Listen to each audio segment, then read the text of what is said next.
Good day. It's really good to be with you all. Sorry it's not in person, but it's nice to be on a digital platform and connecting that way.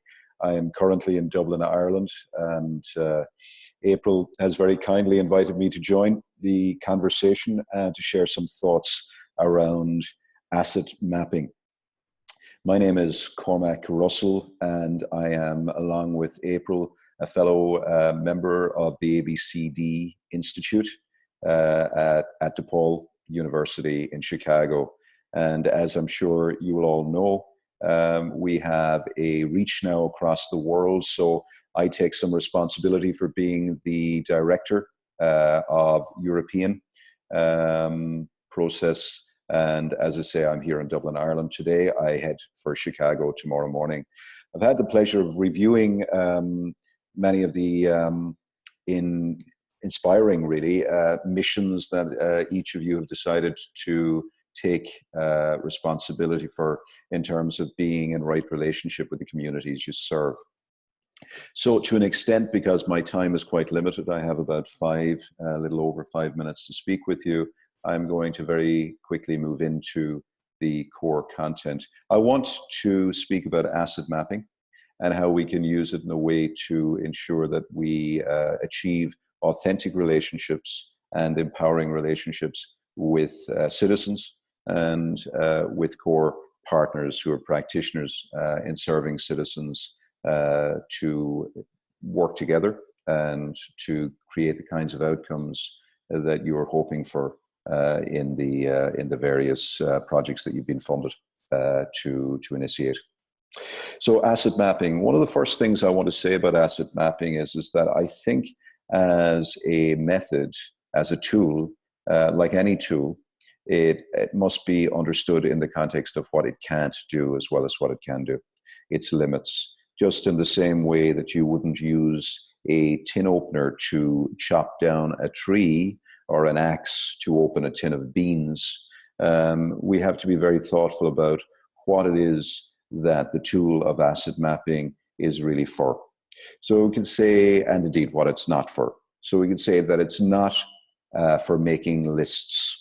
I've often encountered people who have done asset mapping and created these most elaborate pictures of what they feel are the assets in the community. Often they've done it to the community rather than enable the community to do it themselves. They create either on digital platforms or through artistic means or 3D. They create representations of what they have identified as assets.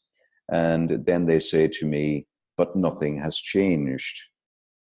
And the reason nothing changes when you do asset mapping, if you do it that way, is because an asset map is not an action step, nor is an asset map a list. It is really something that is, when it's done dynamically, a method for enabling people to be in more powerful relationship with each other and to connect things that they didn't previously recognize were there and therefore were disconnected. Because what that does is it gives people clarity around what has previously been invisible. It makes the invisible visible to the people who are going to do the work of building community. That's why it's not a good idea to do asset maps to people or for people. The trick with asset mapping is to create the conditions within which the people who are going to do the civic work are the people who created the map. All that means that if you're going to start asset mapping, it's wise to start asset mapping with learning conversations. Start with the question, what do you care about in relation to our efforts? What is it that you feel is important? What keeps you awake at night? What matters? When we start the question, what matters to you that you'll contribute to doing some work around, then we can sit down and have a follow-on conversation, which is, where are the resources that will enable you to take what it is you care about or you're concerned about into some measurable action with the neighbors and with key partners? So one of the things that's really important to recognize with asset mapping, if you build it on the back of learning conversations is that you're not just engaging with people so that you can get them to engage with your service, but you're engaging with people so that they're more civically empowered, that they're flexing civic muscle, and that they're working in more effective partnership.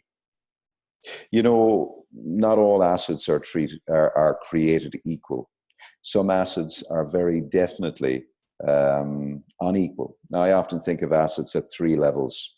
So you have primary assets, which are local and are within the influence of local citizens. Now, I mean citizens in the sense of the people who sleep in neighborhoods, who walk in neighborhoods, who work in neighborhoods perhaps. And I don't mean work in the sense of they fly in and they fly out, but they're actually embedded and invested in the cultural, the economic, and the associational life of that living place called the neighborhood. So primary assets are the first level of assets that you will see in a really good asset mapping process. The second, as you'd anticipate, are called secondary assets. And these are assets that are local, but for various reasons have fallen outside the influence of local people. These assets could be a school that is closed 6 months of the year, has all kinds of resources that would enable the community to be more vibrant, to be more active, perhaps to be able to meet. But for various reasons, the asset is not a community asset, it's an institutional asset. So it's being used solely and purely to do the endeavors and the mission of the institution, which is fine. But it's failing, if you like, to recognize the potential and the possibility of also doing the work of supporting the community. The final asset's an external asset. It is neither local nor within community control. External assets could be funding. It could be assets and resources at federal government level. They're important, but they're not within community's influence and they're not proximate to the community. Good asset mapping enables the community to say, here are the things we can do and use to start to operationalize what we care about. They're local, they're primary assets. Here's some things that are local, but we need to have difficult conversations to unlock the potential of their utility, their usefulness. And here are things that are external. They're neither local to us nor in our control. And in time, we will get to them. But let's start with the primary assets. That's what the potential of asset mapping does when it is done well. The final thought on this is I've had the pleasure of working in Leeds City Council with the library service. And what they've really learned to do is get beyond community engagement and to move into a process of working with local residents and with people who serve local residents to begin to say, how do we understand your primary resources when it comes to our mission and support you by enabling you to tap into the resources that we have. They've gone through a wonderful asset mapping process, which has been truly transformative in terms of the relationships that they have with local residents. But what's been beautiful is when the local residents have had to sit with different agencies and partners and say, here are things we need you to do for us. They sit with them with the pride that comes from saying, we're having this conversation with you, having also released our primary and secondary assets. So we sit with you as equals. We've done what we can do as citizens. We've done some things in partnership with other agencies, but now here are the services that by right of citizenship we need and require. And that equity of partnership, that equity of conversation is so important, I think, in terms of social justice. So in summary, I would say that asset mapping, when done well, creates three shifts. It shifts the conversation from content to contact. It shifts the conversation from delivery of a predefined service to discovery of what's great and what's possible in the local context.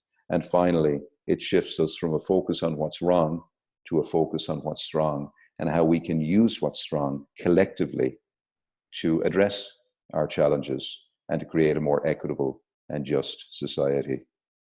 It's been a pleasure to be with you. I wish you well in your work. And remember, as you do the asset mapping, the key thing is to keep it relational. Thank you.